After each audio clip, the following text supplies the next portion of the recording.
day, parents. Welcome to St. Stithians. I haven't had a chance to greet all of you, but certainly I'm very thankful to Linda for giving me this opportunity to talk to you about the importance of the physical education program that is part of the Grade R curriculum. One would ask the question, why is it that physical education is in the curriculum? And it is there for a very important reason. And although there are many benefits to the program because we end up producing talented sports children from this process, it's actually not the main reason why physical education is actually part of the day-to-day curriculum that the children go through. I've had the privilege of actually teaching in the junior primary for the last 32 years. And only as a physical education teacher, purely because I believe so strongly that physical education forms the foundation of a lot of the learning the children are going to do in the classroom. So when one looks at the fact that the physical body is actually the tool that the child uses to actually learn different things in academics. So whether it's reading or writing or maths, it's actually through the physical body that the child actually learns those skills. So often it's a concrete experience. They have to touch and feel stuff to gain an experience of what the different concepts are. And then the brain assimilates that information and puts it into play. So throughout our experiences in physical education, we are very privileged at St. Stithians in that the children do 4 phys ed lessons a week. Currently, we are sitting with 3 physical education lessons where they do a wide variety of skills that concentrate on different areas of their physical development, which I will go through in a moment. The 4th lesson at the moment we're using on a Tuesday for the swimming lesson, which I'm sure all of you are aware of. I'm sure your children have come back and told you lots of stories of the big aquatic center that we have. And what we actually do is we only have one class of swimming kids up at the pool at any given time. So the class teacher, along with an assistant, comes up to the pool.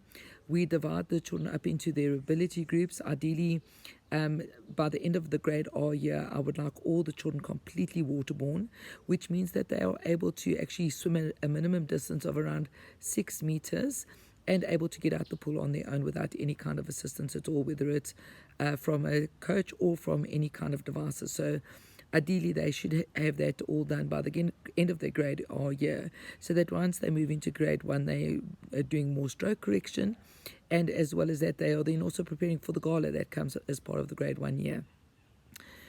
So having a look at those 3 lessons that we have outside of the swimming arena, those lessons are really important because we use a variety of equipments just to see how your child is actually moving themselves through space, and that's an important part of reading and writing. So the manner in which they have an understanding of the space that their own bodies take up, as well as the space of other objects and how they are married together, will actually give us a very good indication of exactly how your child is making their way through the academic learning that's happening in the classroom.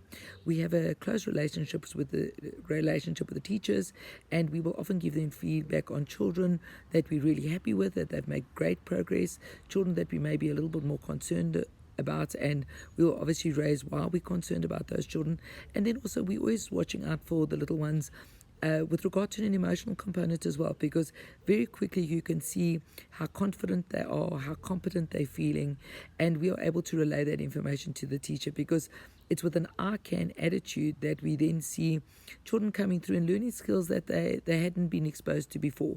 So it's important that the confidence and competence is in place for the children so that they actually can work through the more challenging skills that we offer them on a daily basis. When looking at the physical development, there are 4 main, or actually in fact 5 main areas that I look at. So the initial one is stability, making sure that their balance is in place.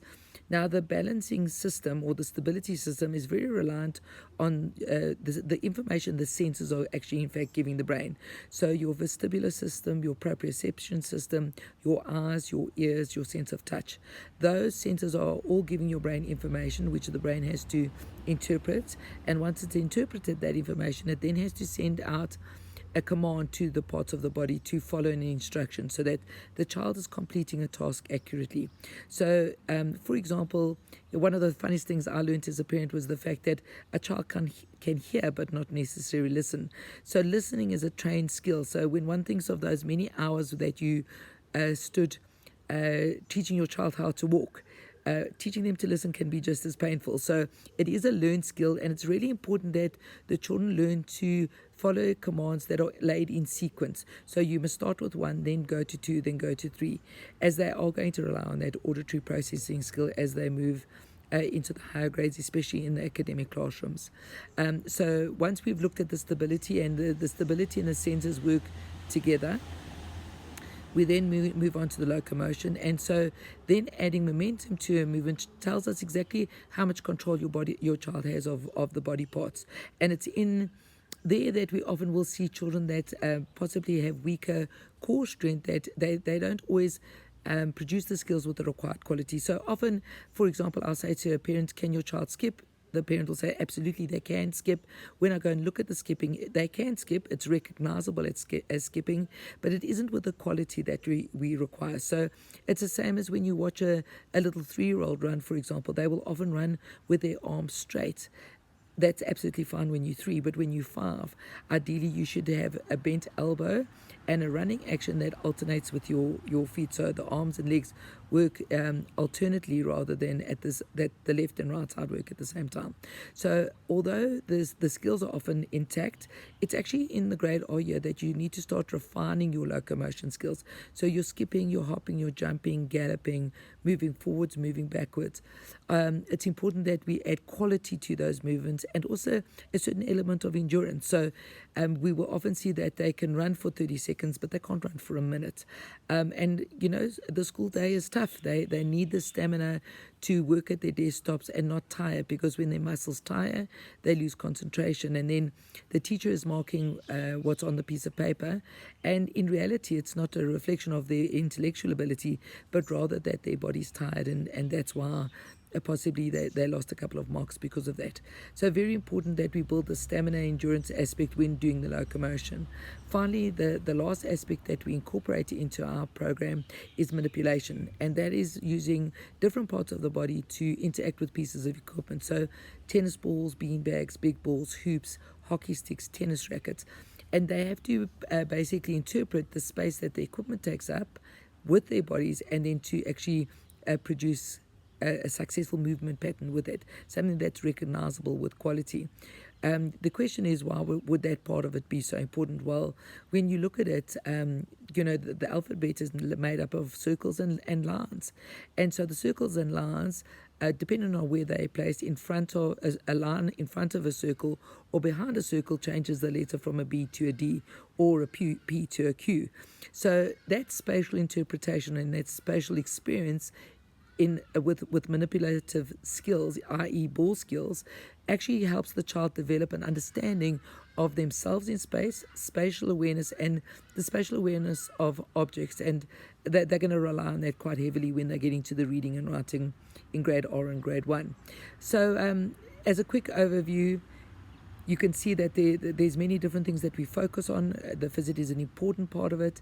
If you look at any remedial therapy that the children may become involved in, whether it's OT, physiotherapy, behavioral therapy, all of those therapists will use the child's physical body to assess exactly where their concerns are through different games that they play.